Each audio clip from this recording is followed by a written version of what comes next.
MrBeast's companies are facing a legal challenge of their own. MrBeast's nice off camera. I assume you guys just always wondered, so thought I would ask. P Green, I'll be real with you.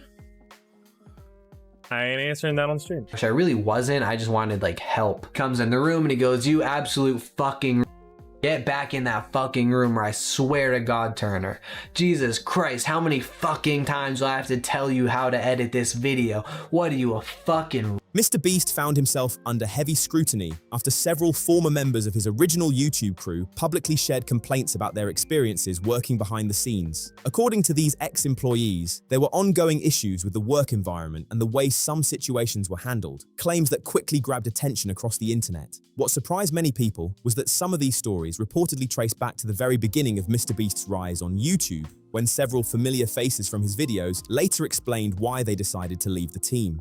Their comments revealed details that sparked major debates online and, at different points, put serious pressure on MrBeast's public image. More recently, the controversy has continued to grow. An ex-employee filed a lawsuit that included allegations of sexual harassment and other workplace concerns, accusations that generated a huge amount of discussion online.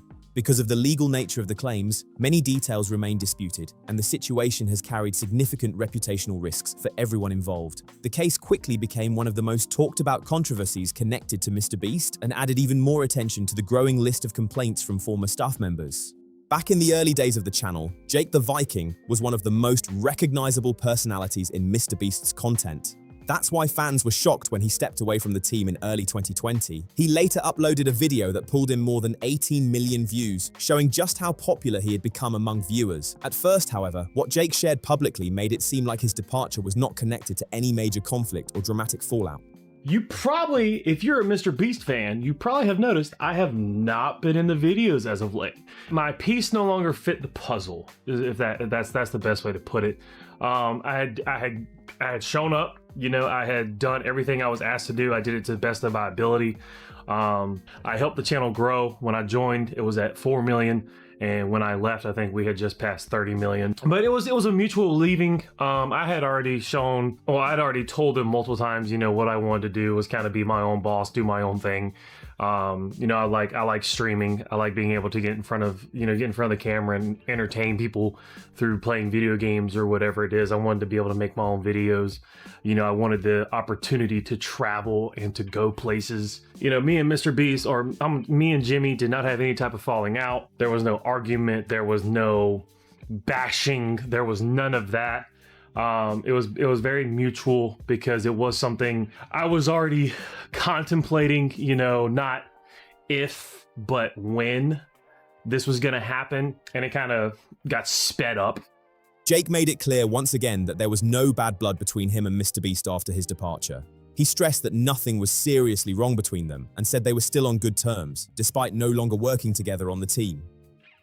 There's no hard feelings anywhere, and the fact that I was able to be a part of one of the best YouTube channels in the world, you know, and learn from one of the best and be a part of the best, you know, and kind of put that on my resume and kind of check it off is amazing. Now it's time. I want to move on. I want to start my own brand. I want to start my own thing. I want to do my own thing, you know, and I really want to just push and, you know, kind of be my own person, my own thing, my own brand. You know, I really want to do all that. I have parted ways with MrBeast and the MrBeast channel. It's now time for Jake the Viking takeover.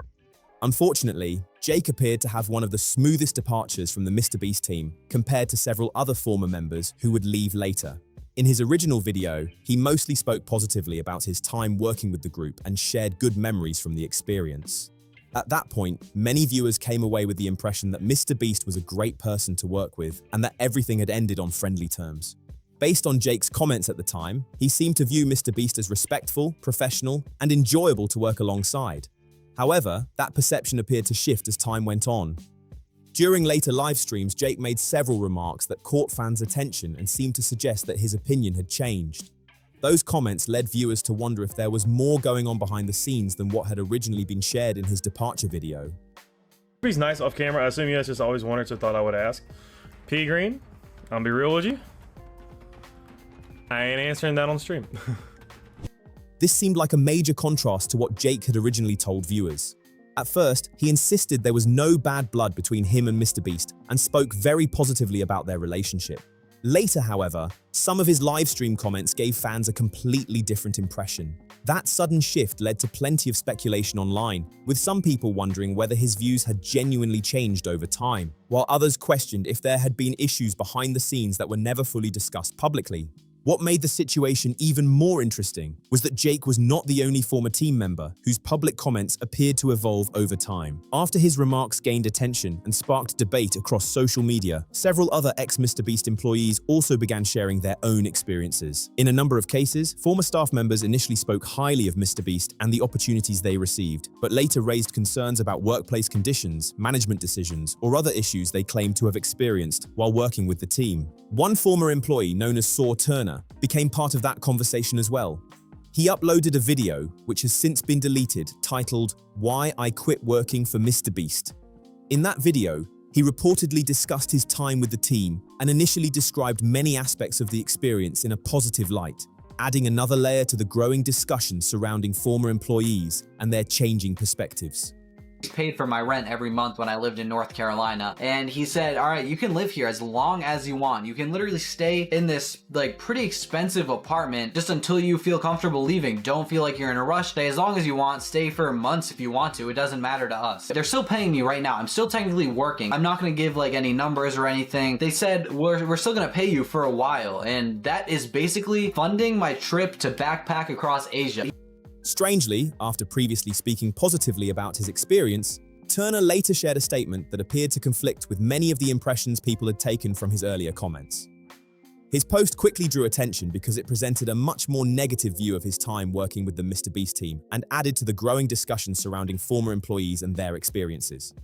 He's saying, you don't have to work for me, but I'll still pay you. And because of that, I hope that lets you live in LA, go to college, backpack Asia. Whatever you want to do after this, I want to set you up for that. And the job is still an amazing job. If you have the opportunity to get this job that I had, totally take it. It's a lot of fun. It was basically just like a friendship, and going to work was a blast each and every day. In the statement, Turner wrote, "I'm not going to make a video about my time editing for MrBeast, but I will say that it was the most mentally draining time of my life. I was yelled at, bullied, called mentally retarded and replaceable by MrBeast every day. Being in tears and having mental breakdowns day after day is difficult, and after a while became too much." The allegations quickly spread across social media and sparked intense debate among fans and critics alike, as people tried to understand the gap between Turner's earlier positive remarks and these much more serious claims. Seen is people praise MrBeast, whether that be just people around me, people online. Everyone's like, this is the best guy on the planet. And while he is definitely a good guy, I'm not going to take anything away from his charitable efforts that he's done. It does get annoying when the person that everyone knows as a saint, you know, as someone who is the complete opposite. Now, I want you guys to keep in mind, just like actors, MrBeast and Jimmy Donaldson are two different people. This is basically just a compilation of all the videos MrBeast made thus far on his channel of him giving away money, adding up to him hitting $500,000. Like, I want you to get every time I've ever given away money, add it up in the corner, and it should equal $500,000. I was like, this isn't gonna work because you clickbait. He'd be like, no, I swear, I did the math. I was like, all right, man, for sure. 8 hours passes by, I finish editing the video, and instead of the $500,000 he wants it to hit, it's maybe $410,000, and I'm like, Jimmy, clickbait is a thing you need to take into consideration. It came to a point where he's like, you know what, just start over, man. Deletes the project file, is like, start from scratch. Even if you delete the project file and make me restart and make me recut up all these clips, I can't make this equal $500,000. I am going insane. I don't know how you want me to do this. By day like 5, when he comes in and does basically the same thing and just scraps my whole video and asks me to do it again, I'm like, dude, let me take a walk, man. I specifically walked to a good friend who worked there at the Times office about 30 seconds away. And I'm like, dude, I don't know what to do right now. I can't edit this video for like another day. He wants me to come in on the weekend and do the same thing. I'm literally gonna go crazy. And that's when Jimmy hears me talking about how aggravated I'm getting with the situation, and apparently like talking shit behind his back, which I really wasn't. I just wanted like help. Comes in the room and he goes, you absolute fucking get back in that fucking room, or I swear to God, Turner. Jesus Christ, how many fucking times do I have to tell you how to edit this video? What are you, a fucking... Turner continued his statement with several additional allegations about his experience working on the team. According to him, "After every editing mistake I made, I was made to feel like an absolute idiot, even if the content wasn't real. No credit was given unless a video I edited got credited to someone else. Editors were also told if they were ever to leave the team, we shouldn't be set up for success after, so no credit will be given. Ideas will be taken, people will be baited into the team, and I would be screamed at and then told I just misinterpreted what I heard by his impossible-to-please manager. We were forced to re-sign NDAs, and then told that these were our glory days. That's what it's like to work for MrBeast, and that's why I don't work there now. Thanks for tuning in." These claims quickly spread online and became another major talking point in the growing discussion surrounding MrBeast and his workplace environment. The allegations painted a far different picture than the one many fans were familiar with, leading to heated debates across social media and YouTube communities. Despite the accusations, MrBeast and his team did not publicly accept the claims as fact, and supporters pointed out that many of the allegations remained disputed and difficult to independently verify. As a result, the situation became a battle of competing narratives, with critics viewing the statements as serious warnings while others argued there was not enough public evidence to reach firm conclusions. The controversy only added more attention to the growing list of stories being shared by former employees. Even though Turner had originally said he was not planning to make a full video about the situation, the controversy did not end there. As criticism and online discussions continued to grow, he eventually uploaded another video to his YouTube channel, which has since been deleted. The upload brought even more attention to the ongoing debate surrounding his experience with the MrBeast team. One of the most unusual parts of this entire story is that many of the people who later criticized MrBeast had previously spoken very positively about him and their time on the team. That contrast naturally led to a lot of questions from viewers and sparked debates across the internet about what may have changed over time. Of course, there are different ways to look at the situation. Some people believe the former employees were sharing genuine concerns and simply felt more comfortable speaking openly later on. Others have argued that the timing of some of these statements raised questions, especially when they came long after those individuals had left the team and after their original departure videos had already attracted significant attention. It's also possible that relationships evolved after they left the company. At the time of their departures, several former employees appeared to be on friendly terms with MrBeast and publicly expressed gratitude for the opportunities they received. However, as time passed and communication became less frequent, some of them later chose to share criticisms and negative experiences they claimed had happened behind the scenes, adding another layer of controversy to the ongoing discussion. It's important to remember that looking at these stories fairly means considering multiple perspectives. The goal isn't necessarily to defend MrBeast or his critics, but to acknowledge that allegations, responses, and public reactions can all be complicated. That became especially relevant during what many people viewed as the biggest controversy MrBeast had faced online, the Dogpack 404 situation. Dogpack 404 released a series of highly detailed videos that gained massive attention across YouTube and social media. In those videos, he made a wide range of allegations involving MrBeast's content and business practices, including claims about challenge production, editing decisions, workplace conditions, safety concerns, and other behind-the-scenes issues. The accusations were serious and quickly became one of the most talked-about stories in the creator community, with many viewers closely following each new development. For a period of time, a large number of people accepted many of Dogpack's claims as accurate. However, as the situation continued to unfold, disputes emerged regarding some of the information connected to later parts of the series. Critics argued that certain claims were inaccurate or lacked sufficient evidence, while supporters maintained that other concerns still deserved attention. There was one video I was in, I got paid a lot for it, but it didn't come out. It didn't come out because it didn't go well. It was the surviving like $10,000 every day you survive in solitary, or surviving solitary for whatever. It got a lot of media attention because everybody saw the premise and thought, what? You shouldn't do that. People don't know that was the second attempt. The first attempt was on me, and it didn't go well. The controversy ultimately became a major credibility battle, causing many viewers to reconsider their positions and debate which parts of the story could be trusted and which parts remained unresolved. For many viewers, the disputed information connected to Dogpack's later material raised questions about the reliability of his overall reporting and led some people to re-examine his earlier claims as well. Even so, one segment from his previous content continued to stand out and generate discussion online. It featured an interview with a former MrBeast employee named Jake Weddle, whose account was widely viewed as one of the most unsettling and controversial stories shared by any ex-member of the team. They weren't turning the lights off. You know, I asked them, I said, can we like have like nighttime hours? And they said no, because it would fuck up the time-lapse shots. The time-lapse of what? Me sleeping? Or me not sleeping? Okay, I got no access to sun. I got no access to clock. The lights are on me all the time. I wasn't sleeping. I could not sleep. And I have insomnia problems now. They might have started there. I had a lot of good people looking out for me saying, this, we gotta stop. I just wanted to turn the lights off. And I'm vocalizing to people, I wish the lights would turn off. And I go up to my friend, my good friend, and I go, they're not turning the lights off. He goes, what? That's a war crime. We're not allowed to do that to terrorists. Oh, good. 24 hours breaking the Geneva Convention, I guess, is what we're doing. And he goes, ask me why I have 2 briefcases. And I'm like, why do you have 2 briefcases? And he goes, oh, because this one's for today, you know, and this one's for the challenge. And I go, what's the challenge today? He goes, you're gonna run a marathon. You're gonna do the 22.6K, whatever it is, and you're gonna do it on that treadmill over there. People who run marathons train forever, and it's still hard.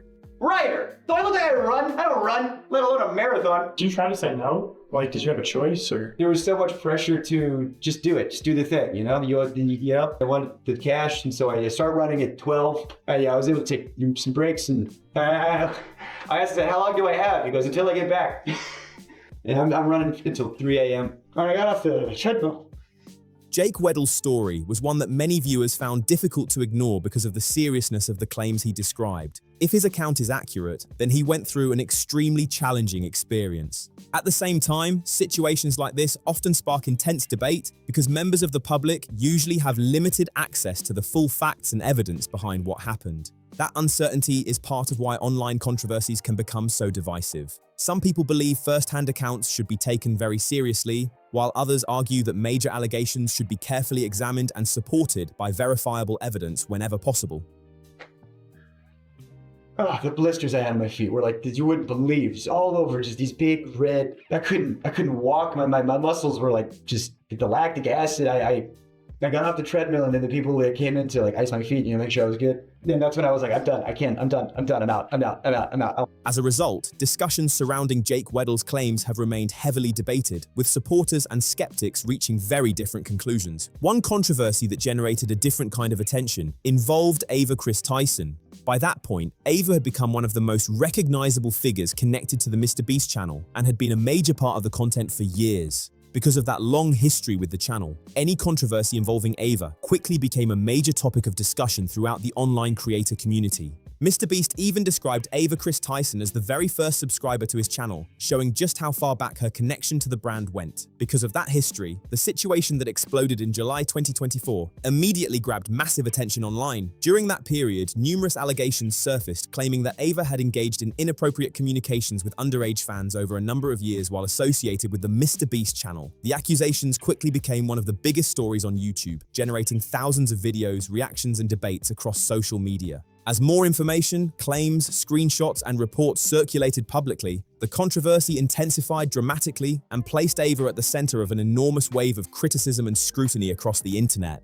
Tons of screenshots to showcase exactly what was being said to someone who was between 13 and 14 years old at the time, and it's fucking gross. It's completely unacceptable. Some of them were just public tweets right under everyone's nose. So Ava Tyson was an adult at this point, Lava was a child, and saying things like, I posted some fire for you, please no share, and then other shit like, but not $5, pathetic JK kissy face. They seem to communicate a lot, even sending Snapchats. So here's one that says coming for America, and then goes on to talk about being in a group chat and everything. And I've seen a lot of people try and cope and deflect, saying like, oh, it's just edgy jokes, people are blowing this out of proportion.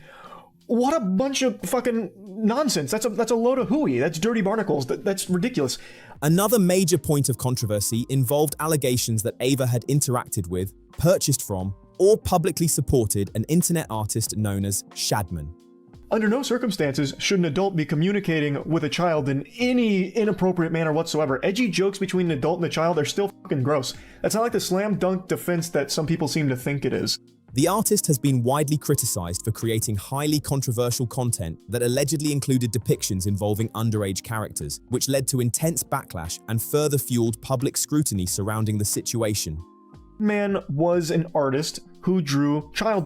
One of the most infamous cases was when he drew Keemstar's 8-year-old daughter in a graphic setting. Ava Tyson has publicly tweeted about Lolly, and in particular, there are tweets of Ava Tyson talking either to or about Shadman. A lot of the tweets are gone now because the Twitter account has been nuked, but there are archives of a lot of them.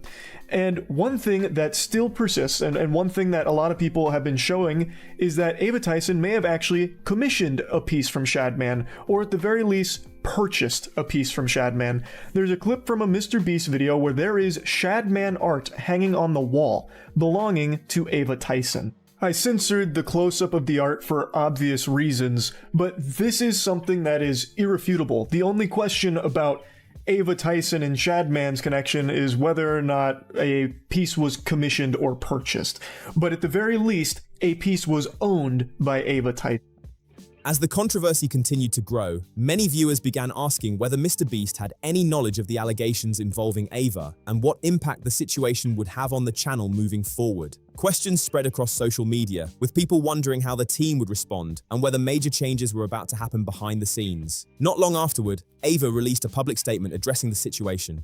In the statement, Ava wrote, "I would like to apologize for my past behavior or comments if I hurt or offended anyone. It was not my intent.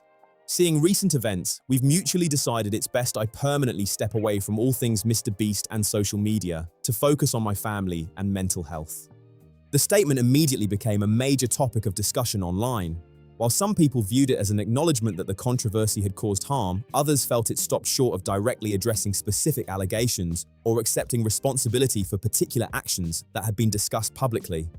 Because of that, reactions were sharply divided, and the statement only fueled even more debate about the situation and how it was being handled. Ava's statement continued, "I want to add, I never groomed anyone. The person who gets brought up in these accusations, Lava GS, has vocally supported that they are false. Having said that, I humbly apologize to anyone I've hurt from my unacceptable social media posts, past actions, and those who may feel betrayed on how I used to act online. To lump these two factors together to create a narrative that my behavior extended beyond bad, edgy jokes is disgusting and did not happen. In past years, I've learned that my old humor is not acceptable. I cannot change who I was, but I can continue to work on myself. I don't want these accusations to impact the hundreds of people who work at MrBeast, which is why I have stepped away." The statement generated enormous discussion across social media and the YouTube community. Supporters pointed to Ava's denial of the most serious allegations and her acknowledgement that some past online behavior was inappropriate. Critics, however, argued that the response did not fully address many of the concerns that had been raised publicly. As a result, debate around the controversy continued to intensify, with strong opinions being expressed from all sides. With public attention growing rapidly, MrBeast eventually released a statement of his own. He said that Ava was no longer part of the team and stated that he did not support or condone inappropriate behavior. He also emphasized that the allegations were being taken seriously and that steps were being taken to address the situation. The response quickly became another major headline in the ongoing controversy and added even more attention to one of the biggest stories the channel had ever faced.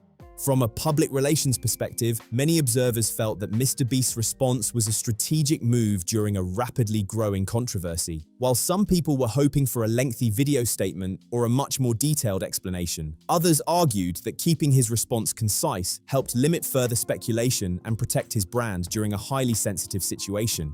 After that, MrBeast largely returned to his normal content schedule and continued posting videos as usual. He later shared another update regarding an internal and legal review connected to the allegations involving Ava Chris Tyson. According to his statements, the purpose of the review was to better understand the situation and determine what information had been known within the organization at the time. The update also reinforced his position that he was not aware of the alleged behavior being discussed publicly. Even now, many questions remain the subject of debate online. People continue to discuss what was known, who knew it, and whether more information could eventually come to light. Because much of the situation remains disputed or unclear to the public, different viewers have reached very different conclusions. Some believe MrBeast had no knowledge of the allegations, while others remain skeptical and continue to question how much awareness existed behind the scenes. Some critics have argued that Ava's long history with MrBeast may have made the situation especially complicated, given that she had been associated with the channel since its earliest days and was one of the most recognizable members of the team. Others, however, maintain that there is not enough public information to know exactly how decisions were made behind the scenes. remains. As a result, much of the discussion remains based on speculation rather than confirmed facts. With that controversy still generating debate, another major challenge would soon emerge for MrBeast. This time, the attention centered on a lawsuit filed by a former employee involving serious allegations that attracted widespread media coverage and quickly became a national news story.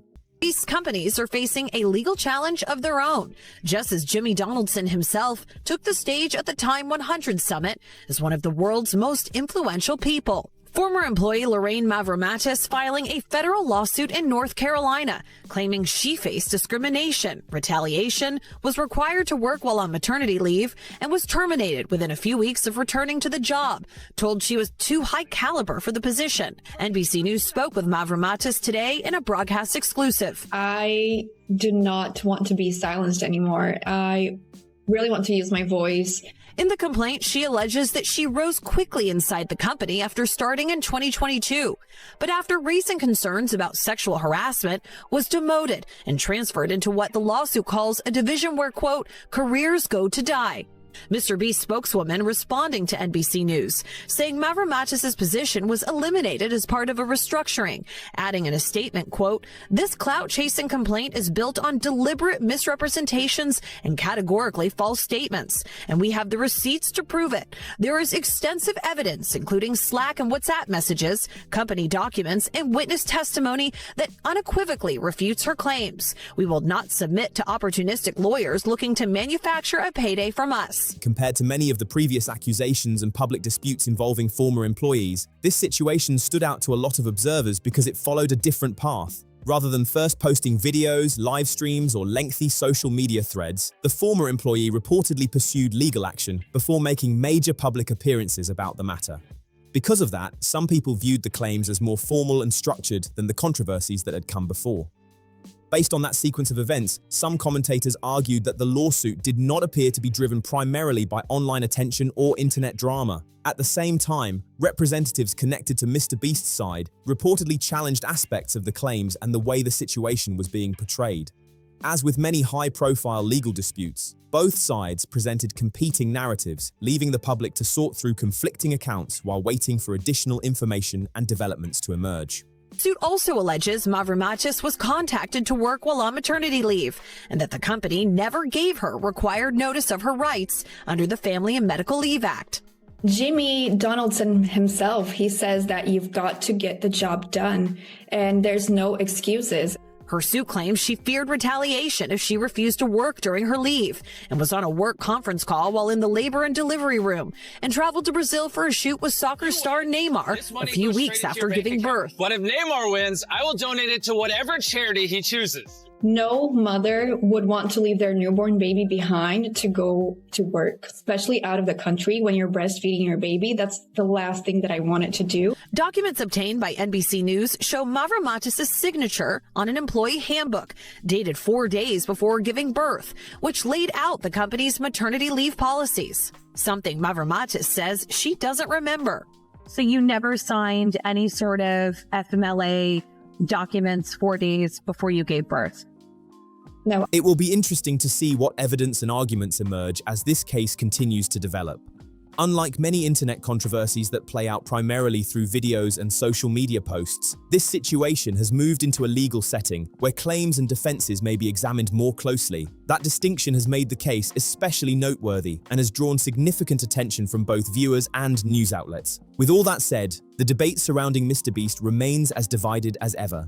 Some people believe the former employees and critics have raised legitimate concerns that deserve serious attention, while others remain skeptical of certain claims and believe more evidence is needed before reaching conclusions. Share your thoughts below. Where do you stand on the controversy, and how do you think these situations should be evaluated as more information comes to light?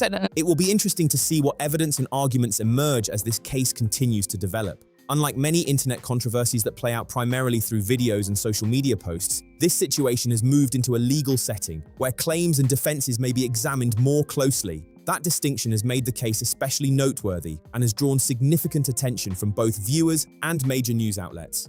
At the end of the day, the debate surrounding MrBeast remains incredibly divided. Some people believe former employees and critics have raised serious concerns that deserve attention, while others argue that conclusions should be based on verified evidence rather than speculation alone. Until more information becomes available, many of the biggest questions surrounding these controversies will likely remain unanswered. What do you think about everything discussed in this video? Do you believe the accusations raised by former employees, or do you think there's another side to the story that hasn't been fully heard yet?